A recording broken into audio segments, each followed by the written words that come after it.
Class 11th art entrance examination of Jamia Millia Islamia. आज के video में हम इसी टॉपिक पे पूरी बात करने वाले हैं, कंप्लीट बात करेंगे। यहाँ पे हम डिस्कस करेंगे क्या एलिजिबिलिटी होती है इस कोर्स के लिए, क्लास 11th में आर्ट साइड में एडमिशन लेने के लिए। साथ ही साथ बात करेंगे सिलेबस की, सीट्स की, पैटर्न कैसा होता है क्वेश्चन पेपर का, ओल्ड पुराने क्वेश्चन पेपर्स आपको कहाँ से मिलेंगे जामिया के free of cost, cut off क्या रहती है, कैसे वेरी करती है कट ऑफ, और नेगेटिव मार्किंग नहीं है तो हम कैसे पेपर को हैंडल करेंगे। जब नेगेटिव मार्किंग होती है तब अलग होता है थोड़ा सा, और जब नहीं होती तब दूसरे ढंग से अगर आप हैंडल करेंगे तो अच्छे मार्क्स आप ला पाएंगे। तो मिनिमम एफर्ट में मिनिमम बुक्स के साथ आप शॉर्ट सिलेक्शन कैसे पा सकते हैं और कैसे टॉप कर सकते हैं इस एग्जामिनेशन को, ये बहुत ईजी है। आपको यकीन नहीं होगा, एक बार वीडियो में आप बने रहिए, डेफिनेटली आपको यकीन आ जाएगा कैसे ये पॉसिबल है मिनिमम एफर्ट में। चलिए शुरू करते हैं। सबसे पहले हम देखते हैं कि यहाँ पे जो आपका पैटर्न है, क्वेश्चंस किस टॉपिक से कितने आने वाले हैं वो क्या है। तो आप यहाँ पे देख रहे होंगे, ये है क्लास 11th आर्ट्स का पेपर स्ट्रक्चर। ये इंग्लिश के 25 सवाल, जीके के यहाँ 15 सवाल आएंगे, सोशल साइंस के यहाँ 60 सवाल आएंगे और टोटल 100 सवाल यहाँ पे आने वाले हैं। साथ ही साथ बुक्स के बारे में बात कर लेते हैं। जीके के लिए आपको क्या पढ़ना है और इंग्लिश के लिए क्या पढ़ना है। सबसे पहले इंग्लिश के लिए हम बात करें तो करंट पब्लिकेशन की एक बुक आती है, that is for banking clerical. Current publication की बैंकिंग क्लरिकल के लिए एक बुक आती है इंग्लिश की, वो आप पढ़ लें 100%। वहीं से सवाल आपके सारे के सारे कवर हो जाएंगे, एक भी सवाल आपका बाहर नहीं निकलने वाला। उसके बाद बात कर लेते हैं जीके के 15 सवाल और सोशल साइंस के। तो जीके और सोशल साइंस ये तकरीबन मिलते जुलते ही सब्जेक्ट हैं और आप इनकी तैयारी बड़ी आसानी से कर सकते हैं अपनी एनसीईआरटी की बुक से, दोनों की कंबाइंड फॉर्म में। अलग से कोई बुक खरीदने की जरूरत नहीं है। हिस्ट्री, ज्योग्राफी, सिविक्स वगैरह की जो बुक्स हैं आपकी क्लास 11th और 12th की, वो आप अच्छे से पढ़ लीजिए, दैट्स इट। आपको कोई बुक खरीदने की जरूरत नहीं है, ये गाइड वो गाइड, कुछ भी मटेरियल इकट्ठा करने की जरूरत नहीं है। और सबसे इंपॉर्टेंट एक और चीज़ यहाँ पे है, वो है ओल्ड क्वेश्चन पेपर्स जामिया के। लेकिन साथ ही साथ आप एएमयू और बीएचयू के भी क्वेश्चन पेपर अगर आप देख लें तो बहुत फ़ायदा आपको होने वाला है। और ये सब क्वेश्चन पेपर्स हमारे टेलीग्राम ग्रुप से आपको फ्री ऑफ कॉस्ट मिल जाएंगे। इनमें बहुत से क्वेश्चन पेपर के सॉल्यूशन भी आपको हमारे यूट्यूब चैनल पर मिल जाएंगे। ये बिगेस्ट यूट्यूब चैनल है for Jamia entrance examination preparation. Clear. तो हमने पैटर्न डिस्कस कर लिया, हमने डिस्कस कर लिया कि कौन कौन सी बुक्स आपको यहाँ पे पढ़नी है। सिर्फ और सिर्फ यही बुक्स आप पढ़ेंगे, इसके अलावा कुछ भी आपको खरीदने की ज़रूरत कहीं से कहीं तक नहीं है। आगे बढ़ते हैं, सिलेबस देख लेते हैं इसका क्या होता है। तो देखिए एक चीज़ बड़ी क्लियर कट यहाँ पे दी हुई है, और ये दी हुई है आपकी सिलेबस फॉर एडमिशन टेस्ट। यहाँ पे आप देखेंगे बेस्ड ऑन एनसीईआरटी सिलेबस। सीधा सा मतलब ये है कि आपने एनसीईआरटी की बुक्स का जो मटेरियल है वही पढ़ना है, उसमें से कुछ छोड़ना नहीं है। क्योंकि आप देखते हो कि यहाँ पे आपके 75 क्वेश्चंस आने हैं, सिविक्स, ज्योग्राफी और हिस्ट्री वगैरह मिला करके, जो भी आर्ट्स के आपके सब्जेक्ट हैं, इकोनॉमिक्स भी, बल्कि इन चारों टॉपिक से मिला करके टोटल मिला के 75 क्वेश्चन आने हैं और तकरीबन 75-80 ही आपके चैप्टर्स वहाँ पे बनेंगे। तो हर चैप्टर मोटे तौर पे आपको एक सवाल मिल जाएगा, हर चैप्टर से एक सवाल मिलेगा। इसलिए सारे चैप्टर इंपॉर्टेंट हैं। आप ये मत पूछना सर इंपॉर्टेंट टॉपिक बता दो, तो कहीं ऐसा नहीं होता कि एक चैप्टर से 4 सवाल लग दिए और बाकी 4 चैप्टर जो है गोल कर दिए, फिर उसके बाद कोई सवाल नहीं है, फिर उसके बाद 4 चैप्टर उठाए और उसमें से जो है 20 सवाल लग दिया। ऐसा नहीं होता है। एग्जामिनर को हर चैप्टर से तकरीबन एक सवाल रखने की कोशिश करनी होती है। क्लियर है। अब आप चाहो तो देख सकते हो सिलेबस डिटेल में भी, यहाँ क्लास 6 के लिए दिया है, आगे क्लास 11th आर्ट्स के लिए भी दिया है। उससे पहले लेकिन आप एक चीज़ देखेंगे, यहाँ जो इंग्लिश का पोर्शन है उस इंग्लिश में क्या क्या आपसे पूछे जाने वाला है, सिर्फ यही चीज़ें आप पढ़ेंगे। पूरी किताब आपने इंग्लिश की नहीं पढ़नी है। काइंड ऑफ सेंटेंस आपसे पूछा जाएगा, टेंस टाइप का पूछा जाएगा, फॉर्मेशन एंड यूजेज पूछा जाएगा टेंस का। इसके अलावा narration, assertive, imperative, interrogative and simple sentence only, 4 तरह के सेंटेंस आपसे पूछे जाएंगे। Question based on unseen passage. तो इसको आप बड़े ध्यान से देखें, इससे ज़्यादा इंग्लिश में आपको पढ़ने की ज़रूरत नहीं है। अब यहाँ पे आपका सोशल साइंस का सिलेबस भी दिया हुआ है, आप देख सकते हैं। आर्ट्स एंड कॉमर्स का ये कॉमन सिलेबस है सोशल साइंस के लिए, और आप यहाँ पे सब वही चीज़ें देखेंगे जो कि आप एनसीईआरटी की बुक में अपनी देखेंगे। क्लियर। तो ये यहाँ तक है। तो कुछ भी डिटेल में आपको देखने की जरूरत नहीं, सीधे आपने एनसीईआरटी बुक्स उठाई और पढ़ना शुरू कर दिए। आप चूँकि आर्ट साइड में हैं, आर्ट साइड में अप्लाई कर रहे हैं, इसलिए आपको मैथमेटिक्स पढ़ने की ज़रूरत यहाँ नहीं है, आपसे मैथमेटिक्स नहीं पूछे जाने वाला।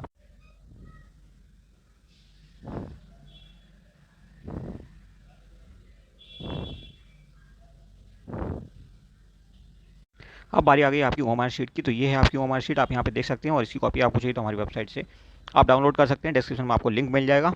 लेकिन मोटे तौर पर बता देते हैं क्या क्या आपको भरना होता है। यहाँ पे आपको रोल नंबर भरना है इन गोल खानों में, जैसे आपका रोल नंबर है 21459519, तो ये आप यहाँ पे भर देंगे। 214 ऐसे करके, और यहाँ पे जो नीचे गोले हैं 2 के नीचे जहाँ पे 2 आ रहा है उसको आप ब्लैक कर देंगे। या एज पर इंस्ट्रक्शन एक बार एडमिट कार्ड के इंस्ट्रक्शन जरूर पढ़ लेना कि वो ब्लैक पेन से भरवा रहे हैं या ब्लू पेन से भरवा रहे हैं। ये आपका अलग अलग हो सकता है, वेरी कर सकता है, नियम कभी भी बदल सकते हैं, इसलिए एडमिट कार्ड को गौर से देखना बहुत ज़रूरी है। कहीं पे ब्लू पेन भी अलाउ होता है, कहीं पे दोनों अलाउ होते हैं, कहीं पे सिर्फ ब्लैक अलाउ होता है। क्लियर। ऐसे ही आप आगे देखेंगे, यहाँ पे आपको भरना होगा अपना question booklet number. Question booklet के ऊपर जो पेपर मिलेगा आपको उसके ऊपर एक नंबर डाला होगा, उसको आपने यहाँ भरना और उसके नीचे ऐसे ही अकॉर्डिंग में, जैसे यहाँ पर अगर हमने 1 भर दिया तो 1 वाला जो गोला रहेगा उसको आप ऐसे भरेंगे, पूरी तरह से भरना है, अधूरा ना रह जाए। जैसे यहाँ पे दिखाया गया एकदम करेक्ट करके पूरा भरना है, जरा भी अधूरा ना रह जाए। क्लियर। और ऐसे ही आप आगे जा करके क्वेश्चन बुकलेट सेट नंबर भरेंगे। पेपर सेट ए है आपके पास या बी है, जो भी है वो आप यहाँ पे लिख देंगे, और उसके अकॉर्डिंग अगर ए है तो ए यहाँ पे भरेंगे और बी है तो बी भरेंगे, ऐसे करके आप आगे बढ़ेंगे। और उसके बाद आपने आंसर्स मार्क करने हैं। पहले का आपको ए लगता है तो यहाँ पे आप ए डार्क करेंगे इस सर्कल को, बी लगता है तो बी को पूरी तरह से डार्क करेंगे। क्लियर। फी की अगर हम बात करें तो देखिए, आप हैं क्लास 11th में, तो चाहे साइंस हो, आर्ट हो या कॉमर्स, फी आपकी बराबर ही रहेगी।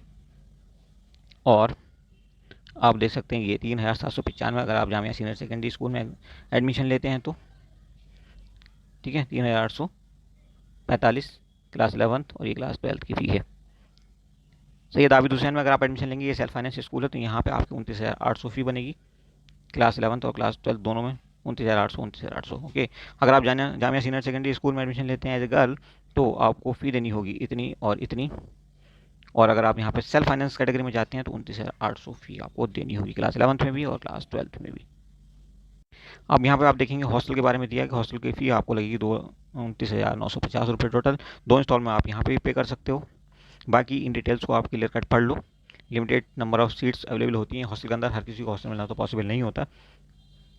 बाकी इंस्ट्रक्शंस आप पढ़ लेना यहाँ पे।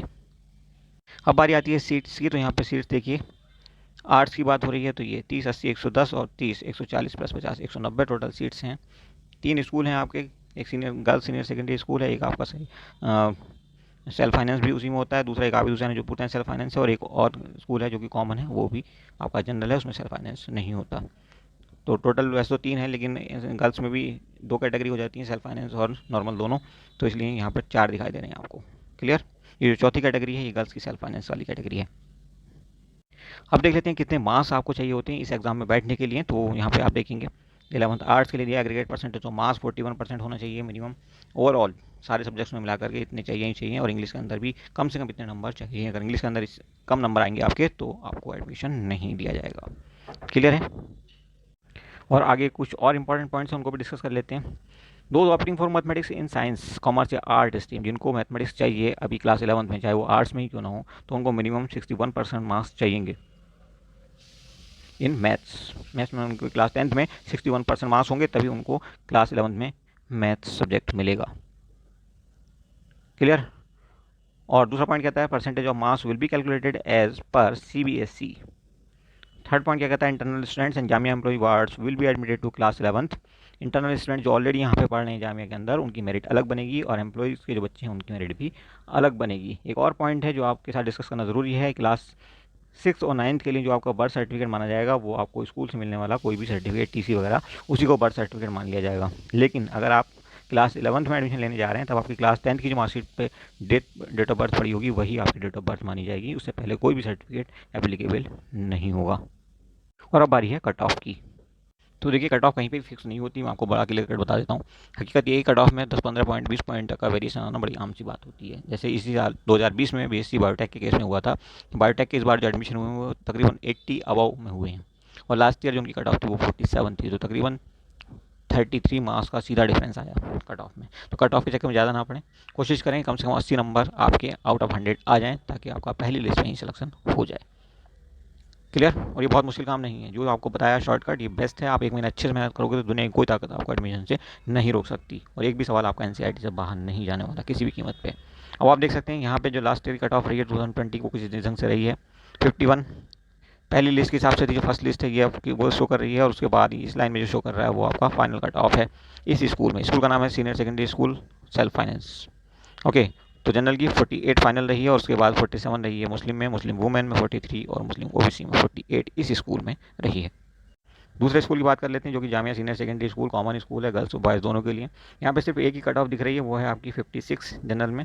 हालांकि फर्स्ट लिस्ट के हिसाब से ये सारी कट ऑफ दिख रही हैं, बट इनको कट ऑफ नहीं कह सकती, फर्स्ट लिस्ट के हिसाब से बच्चों के मार्क्स हैं जिनका सिलेक्शन हुआ है फाइनली जिस कैटेगरी में। लेकिन सिर्फ जनरल का यहाँ दिख रहा है 56 इसकी रही है, बहुत ही कम गिरी है, क्योंकि यहाँ पे दूसरी लिस्ट इसलिए नहीं आई क्योंकि इस स्कूल में शिफ्टिंग बहुत हुई, अपग्रेडेशन।